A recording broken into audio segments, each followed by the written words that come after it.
respected chairman of the session and dear friends, thank you for giving me this opportunity to present my work to such a wonderful audience. My name is Abhishek Tiwari and I am doing my PhD in Bhabha Atomic Research Center under the guidance of Dr. Anand Singh, and Professor Stale is helping me in numerical analysis, who is also in the audience from Sweden. This work which I am going to present is about the applicability of the master curve in the upper region of transition. The work is divided into the following sections.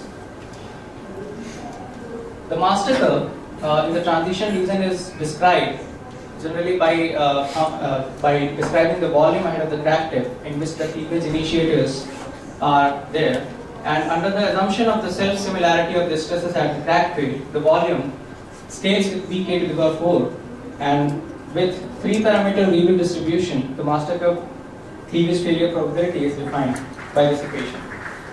If you see the fracture behavior of PCC alloys from lower shell to the upper shell, the transition region here is described by the master curve. And however, in the master curve methodology, the window, the validity window for the data set which can be used to estimate the reference transition temperature is very small in comparison to the full transition range. As you can see that if there is a ductile crack growth lower than 5% of the ligament or 1 mm, only that data can be assessed for the estimation of reference transition temperature. However, any ductile stable tearing before cleavage more than 5% of the ligament or 1 mm has to be censored. So the generic form of the master curve is described here, where there is a thermal component and an athermal component, and in the conventional form the thermal component and the thermal component is 30 and 70, and all the parameters are fixed with the generally on the ferritic steels. In this work we will try to expand this window and we will try to include the data which is ending in the cleavage form with significant amount of ductile tearing. So generally when we estimate the transition temperature with a higher thickness specimens, it is highly likely that we will end up with an estimation which will fall in the upper region of transition for smaller samples. So is it possible to use the same kind of methodology of P1921 and use the data set which has higher amount of stable tearing and yet can come to a value which we will get from the conventional master curve? There are some ductile crack growth correction proposed already by Professor Wallin and Bruckner and Munch in ECF6, where if both of the proposals of the ductile crack growth correction proposed by Wallin as well as Bruckner and Munch can be generalized in this form, where the active volume ahead of the crack tip increases as the stable tearing increases. However, in this correction, the change in constraint associated with the stable tearing was ignored. And that's the important thing when the stable tearing ahead of the crack tip before cleavage is significantly large.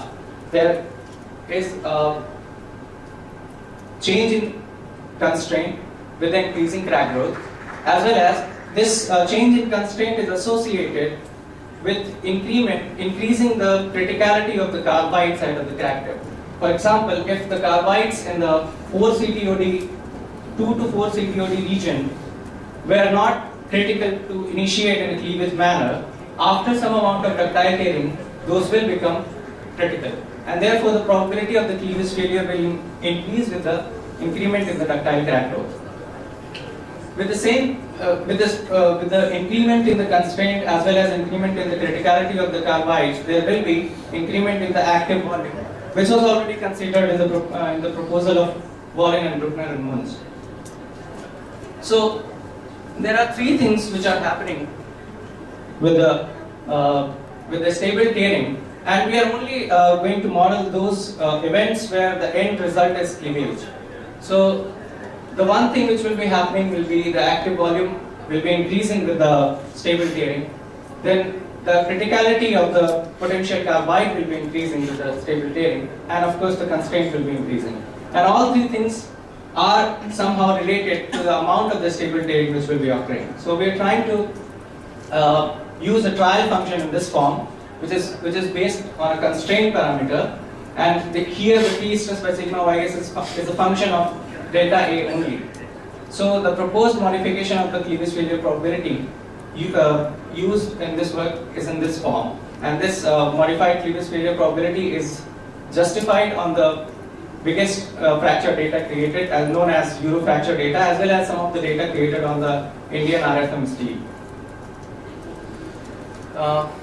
As I said, the most of the analysis is used on the Eurofracture data. However, some of the data is generated on Indian RFM steel, which is similar to the Euro for 97, which is already presented by Ida Netil before some of the presentations. So, to simulate the ductile tearing before cleavage, the GTN parameters were fitted from the tensile specimen response, and the damage was modeled in the form of UMAT subroutine. We wanted to also model the brittle failure, but that was not possible. So only ductile tearing has been modeled, and after each increment of the ductile tearing, it is assumed that the end result is cleavage.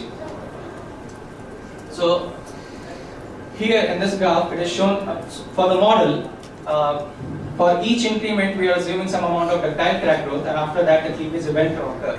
And for that, we have calculated the probability of the cleavage failure in terms of rank probability, and we have modeled the conventional MC, which is this, and then the correction proposed by Professor Wallin, and after that, the proposed correction here, and there is just a trial of the combination of the proposal of Wallin and proposed correction.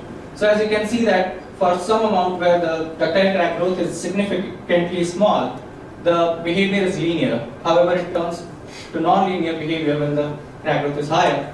And again, with the Wallin correction, this linearity domain is increased, but again it becomes non-linear when the ductile crack growth becomes more higher. However, the proposed correction in the range of the ductile crack growth simulated, which was 2.74 mm, the whole behavior is linear. And this, the combination of these two is obviously more conservative. And in the modified proposal, we have tried a partial censoring method, where any data which is showing any amount of significant stable tearing is not censored, and it is used as valid data with this correction. This is the 0.5 CT data of Eurofracture toughness data set, and the pink one shows the conventional master curve analysis with the conventional master curve censoring, and these are the scatter bounds, and the blue data are the valid data, valid with partial censored data for the modified master curve and with the scatter bound. And the same kind of configuration will be there for other size of the Eurofracture data set. Here you can see that the conventional master curve is estimating minus 85 degrees Celsius, and modified master curve is estimating minus 103 degrees Celsius. For 2D data set, the estimation is, again, there is a difference of 10 degrees Celsius, and for 1D, there is almost no change in the modified master curve and the conventional master curve. The reason is, in 0.5T data set, there is a contribution from the stable tearing as well as constraint loss. However, in the 2T data set, as you can see, the data at 0 degrees Celsius has huge amount of ductile crack growth, which is in the order of 2.3, 2.5 mm. However, constraint loss is very less because it is 2T. And in 1T, there is both of the contribution of the constraint loss and ductile tearing are optimized. So here, somehow we are getting the T naught estimated from both of the master curve analysis are very equal. There is a problem in this partial censoring method because we are not able to separate the constraint loss associated with the stable tearing. So any data which has any amount of stable tearing, we are validating that and we are using that correction. However, that is suffering from some amount of constraint loss as well, and we are not able to censor that. The same amount of methodology was analyzed on the RFM dataset of CT geometry and 0.2T bend geometry. And for CT, again, we are getting this close range of T naught. And here again, we are getting 20 degrees Celsius difference, because here again, the partial censoring is suffering with the constraint loss associated with the small amount of stable tearing. So summarizing this work, we have tried to expand the parity window of the master curve, and the conventional master curve and modified master curve was used on Euro fracture data set as well as Indian RFMS. And the partial censoring in this method is yet not established. So I would like to thank everyone for paying their attention, and I'm open to any question if there is.